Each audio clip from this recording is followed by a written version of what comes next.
clean house. Set this over here.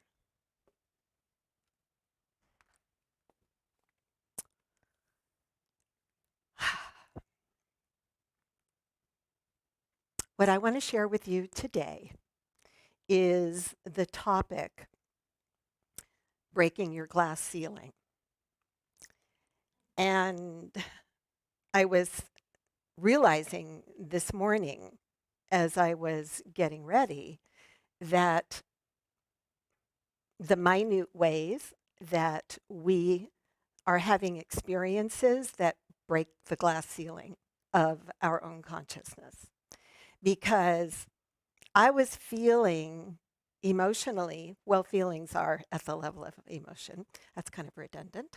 But I was feeling, I'm just going to say, very excited about not only the fact that I was going to speak for Center for Spiritual Living, Chico, which is deep in my heart, but the fact that this is the first time that I have stood up and given a talk in almost 2.5 years in person. And it's just, it's just so exciting. And I was feeling the vibration of that energy that this morning it was making it a little challenging for me to do certain detailed things. Um, and and I remembered and I shared this with Sharon in the restroom before the service that many decades ago, long time ago, when I was brand new at the Paradise Church of Religious Science, and I just by having the self-discovery that we were talking about earlier, that this is a place, this teaching is a place of awakening and self-discovery. I had not sung for a very long time and recognized that that was something that I wanted to do. And I was super nervous, super nervous without all the tools that I have now. And Don Primer, who just happens to be here today, said to me something to the effect of, what's really happening is all those butterflies that you're feeling are waiting to just come into formation.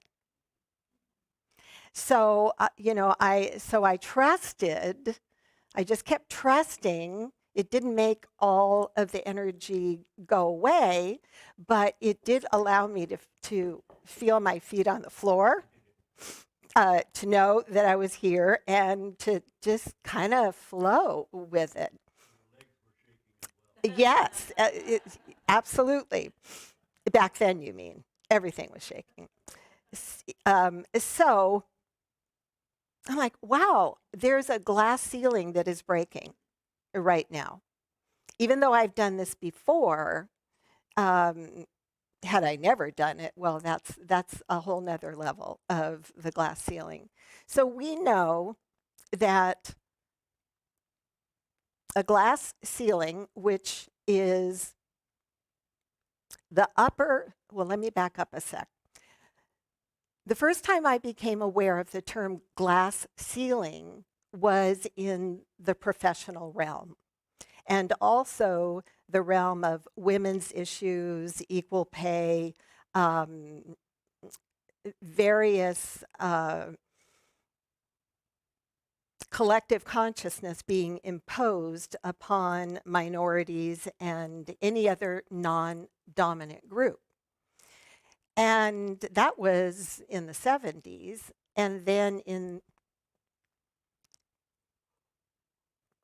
the early 90s, when I was in the real estate career, our meetings and our managers talked to us a lot about the glass ceiling, breaking the glass ceiling of our own self-imposed limitations.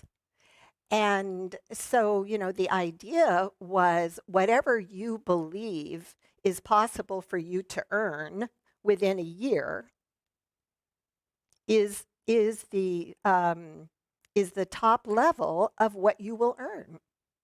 It will be very difficult for you to go beyond that because that is, let's call it the sphere of influence, the sphere of availability in which we as individuals travel.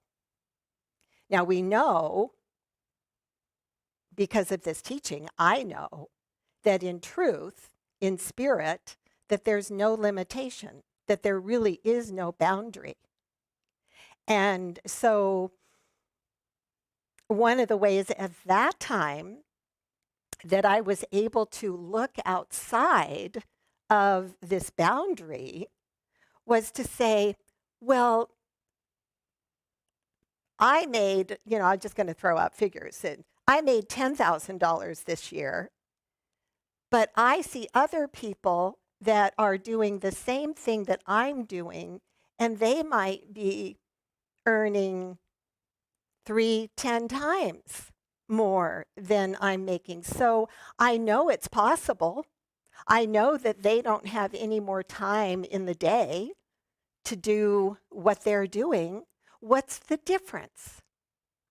Now, in terms of breaking the glass ceiling, sometimes that boundary, that edge of our belief of what is possible, the comfort zone that we operate in, that we feel secure, we know what's going to happen, um, and and something within us, the belief within us, hasn't allowed our imagination to have its way with us.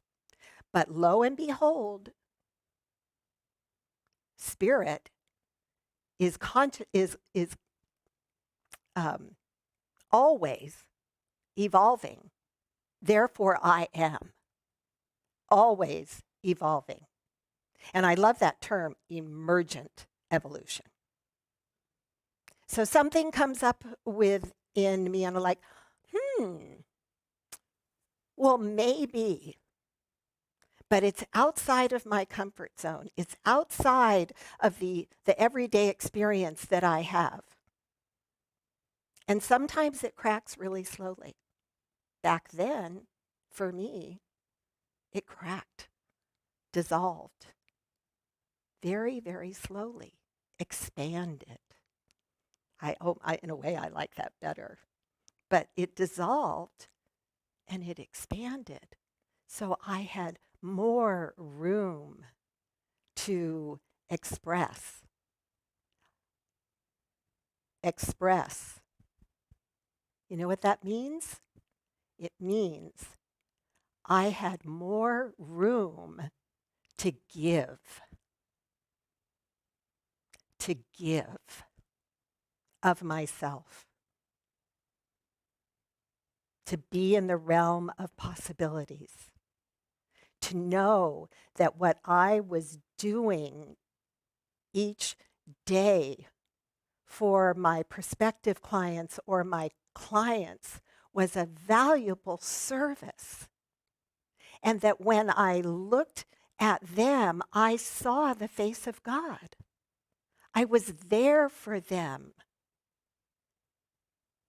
Now, you say, well, yeah, but you're talking about your income.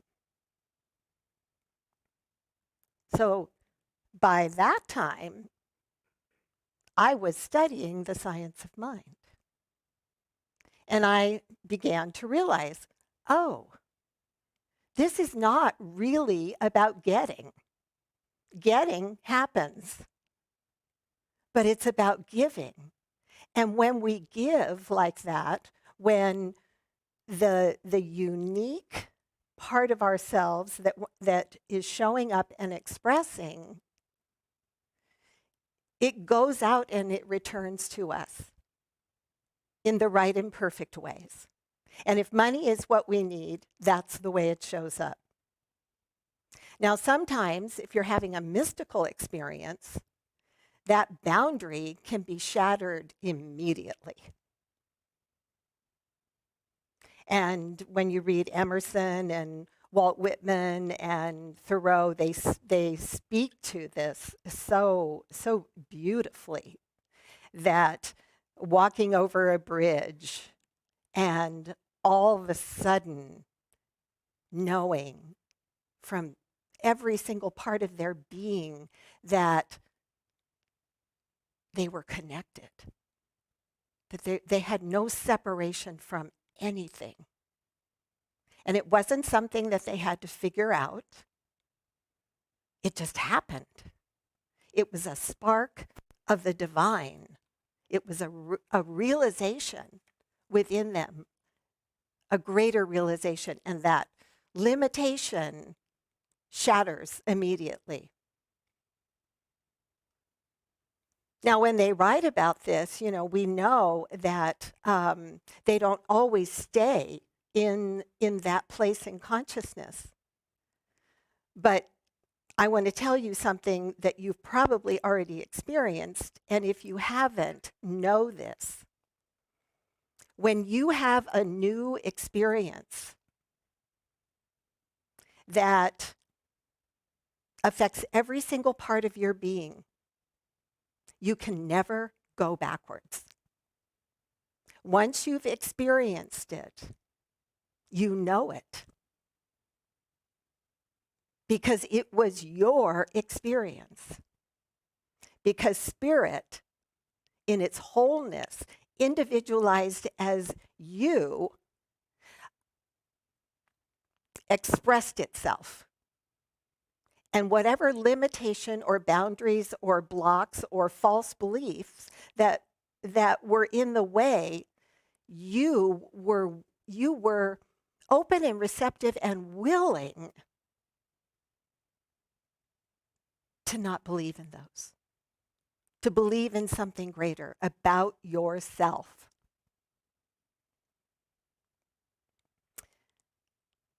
The Science of Mind textbook, written by Dr. Ernest Holmes, in there, he writes, Jesus taught a power transcendent, triumphant, absolute, and positive against any lesser law. By its very presence, this power, this transcendent power that is what you are,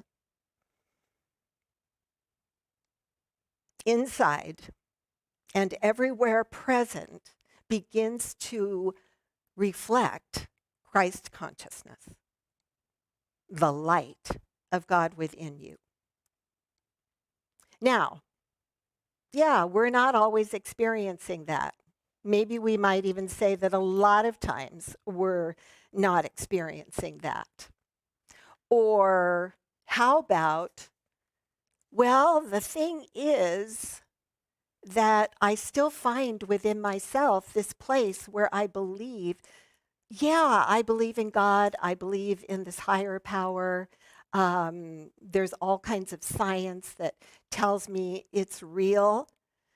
But there's still those places within me that I don't feel it. I feel separate. I feel like I'm not enough. And the problems of the world, oh my gosh. Some say, well, this is the way it is. We just have to learn with this. It'll never change.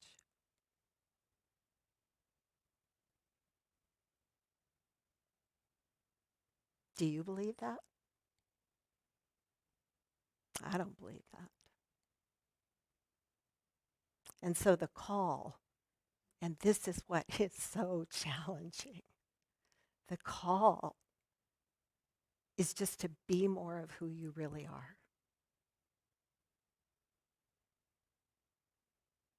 And to let that being more of who you really are move into action. See, the thing that goes along with breaking the glass ceiling, and from this point, I just want to talk about that in terms of breaking the glass ceiling is where the doubts, our self-doubt, dissolves. And what is it that dissolves it? There's only one thing, and that is our spiritual practice. That is, if I believe in spiritual living, what is spiritual living? Every day, every moment. I have a list I didn't make the list, but I mean, the list is small print with 3 columns on an 8.5 by 11 page of things that you might never have thought about as spiritual living. They're action things. Now let's, to keep it really simple, spiritual practice is putting your mind, your heart, and your body in higher ideas. So that could be reading every day. It could be journaling. It could be taking affirmations like this. Take an affirmation like this, and at the beginning of the day, or maybe even at the end of the day, write that affirmation out and then list all of the ways, it's gone, all of the ways that you're aware that there's a belief within you that is not that. Now, I'm not talking about action right now because, if we're talking about love, we all know that there's times that we haven't been loving, right? Can you guys all think of a time that you haven't, how you reacted to a situation wasn't loving? Yeah. And when you believe that love is all there is, boy, it calls you up right away, doesn't it? And it doesn't feel good. So what do we do? What do we do at that time? What do we do?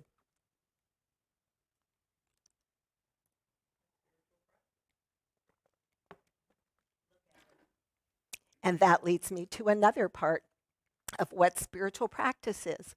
Look at all the ways that you think you've come up short and forgive yourself.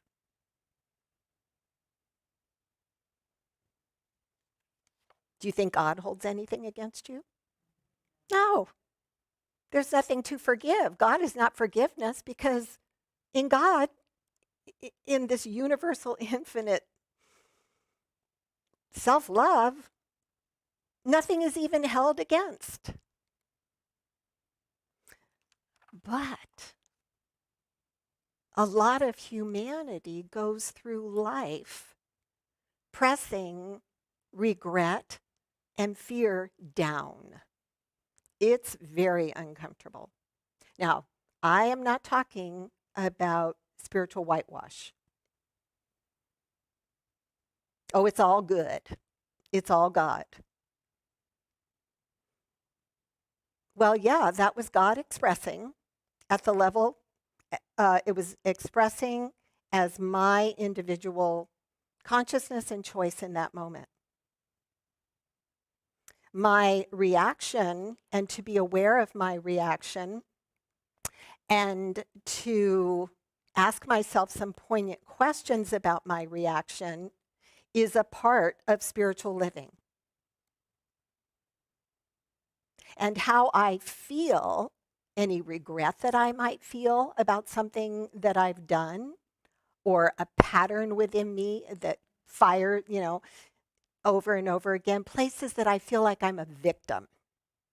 Anybody ever, do you have any place in your life that you feel like you're hopeless and helpless and things are being done to you and there's just not a darn thing that you can do about it? Okay. That's kind of like, could I have an amen? Yeah, back there. Yeah. Right.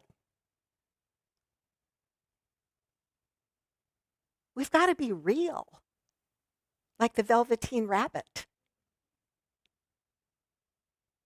And the divine discontent that we are feeling in any moment, it has information for us.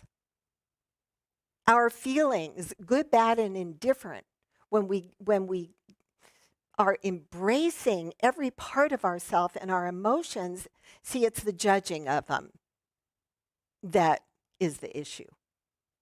So take the judgment away. You're not bad and wrong, and do the work. Look at it. Dr. Holmes says, look at it until you see the truth in it. That the reaction may be self-protection. And so the underlying belief might be, that something is trying to harm you. Now we're on to something. We're equipped. We've been equipped with a spirit. We have a mind that is intelligent. Nobody knows you like you know yourself. And yet, this is an opportunity to use the practitioners in this center. I just have to say, I'm shocked when different practitioners have told me that they're on call for the whole month and that nobody reached out. See, one of the things about spiritual living is the recognition that we're not alone. And one of the powerful things about a spiritual community is the connection, is allowing yourself to be witnessed, to say what's going on, to have somebody that is grounded in the spiritual truth that you are this infinite love and magnificence. That's who you really are.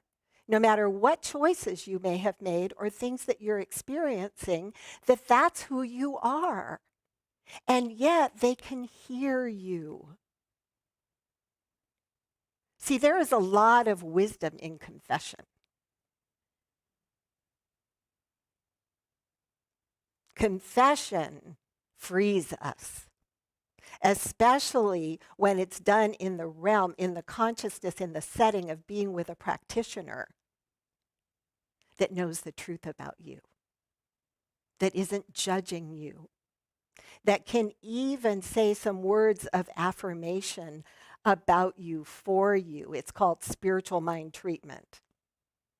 And speak the words that you can hear as opposed to read or write yourself. Those are all very valuable, but this is powerful too. These people within our movement have spent years studying and doing their own work, diving into their own, all we have to do is see how we show up and what might be in the way. And here's what Rumi says about it.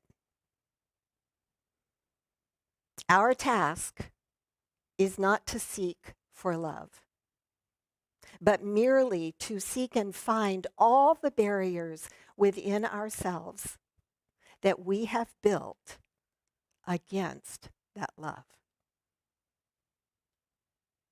There it is, succinctly, right there in that sentence. But merely to seek and find all of the barriers within ourselves that all the beliefs that we have built. And those beliefs might have served us well at some point in time. But because what is moving through us is this emergent evolution, we're part of the evolution of the earth. And because that's what's moving through us, it's not going to last a lifetime. Because every day when we get up, the truth is something's different. Something is new about us because of what we experienced yesterday, particularly if we're paying attention.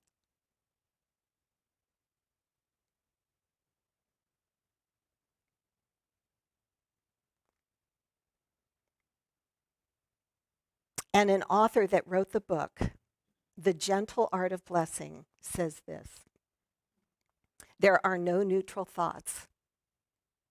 Every single thought is charged with a quality of energy. And when charged with love, every single thought can contribute to the healing of the planet and the transformation of the world.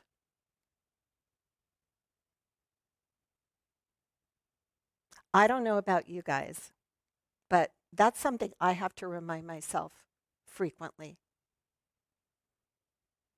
That when I sit, for example, and watch the news of the most recent shootings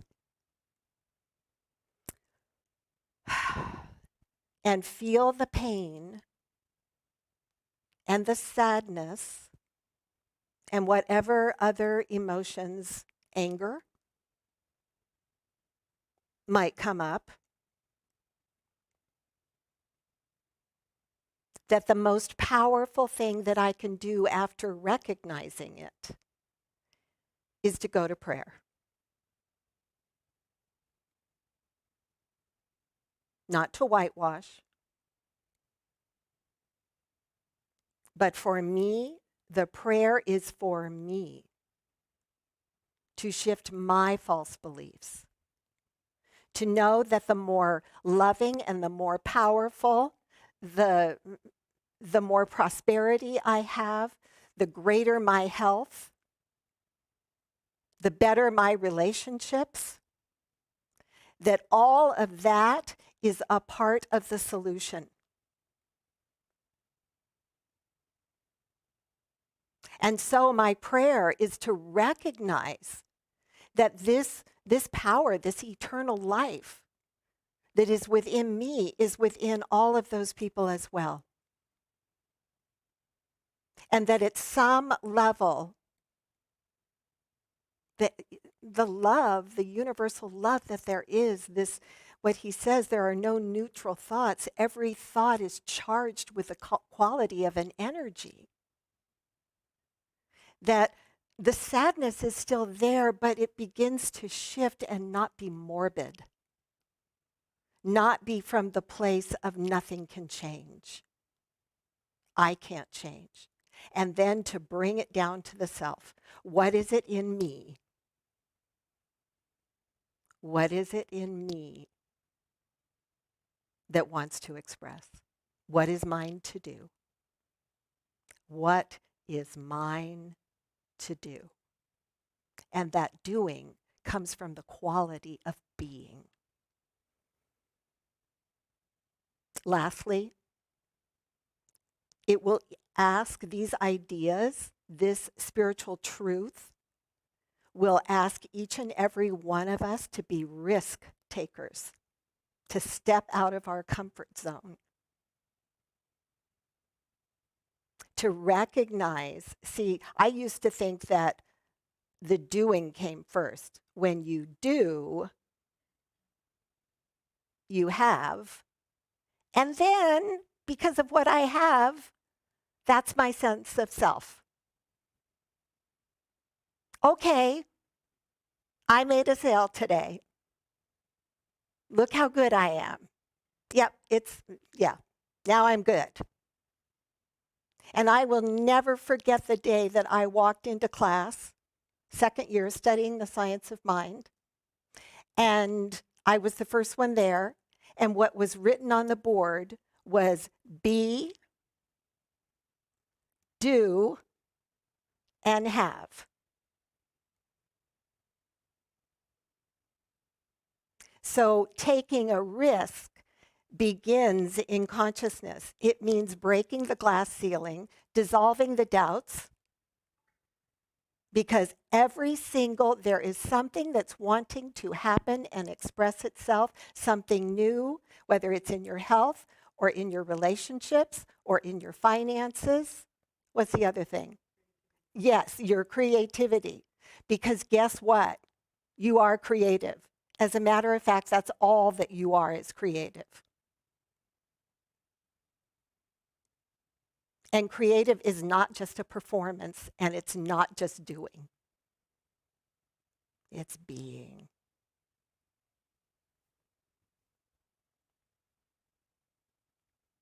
So I want to share with you in closing something that Dr. Ernest Holmes wrote in the book called This Thing Called You. And I see this as a prayer.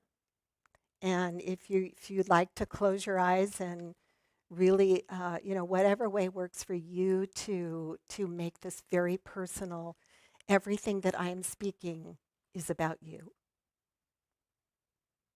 and about every being on the planet for that matter.